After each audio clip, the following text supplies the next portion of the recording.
Hello friends, classical কিচেনে তোমাদের সবাইকে স্বাগত জানাই।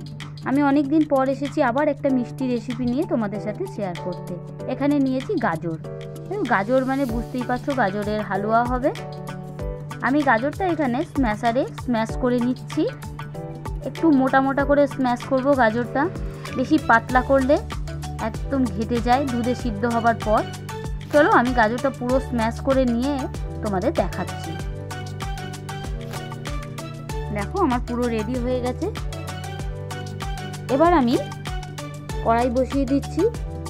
আমি গাজরগুলো ঘিয়ের মধ্যে ভাজবো। এখানে ঘিটা একটু বেশি পরিমাণে দিচ্ছি। আমি বড় চামচের 4 চামচ ঘি দিয়েছি।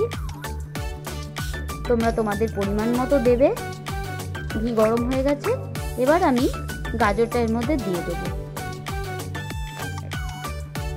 এই ঘিয়ে ভালো করে নাড়াচাড়া করে গাজরটা ভাজতে হবে, যাতে কাঁচা গাজরের গন্ধটা না থাকে।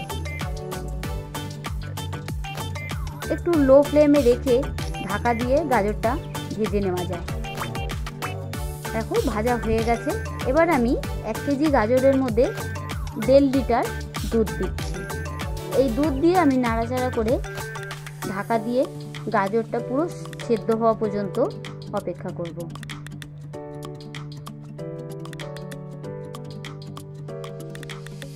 দেখো গাজর সিদ্ধ হয়ে গেছে আর দুধটাও অনেকটা শুকিয়ে এসেছে। এবার এর মধ্যে আমি পরিমাণ মতো চিনি দিয়ে দিচ্ছি। তোমরা চিনিটা যে যেরকম মিষ্টি খাও তার উপরে দেবে।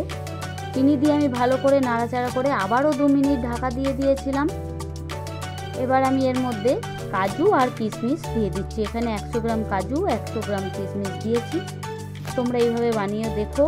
ভালো লাগলে আমাকে জানিও। চ্যানেলটা সাবস্ক্রাইব করে দিও, কমেন্ট করে দিও। ধন্যবাদ।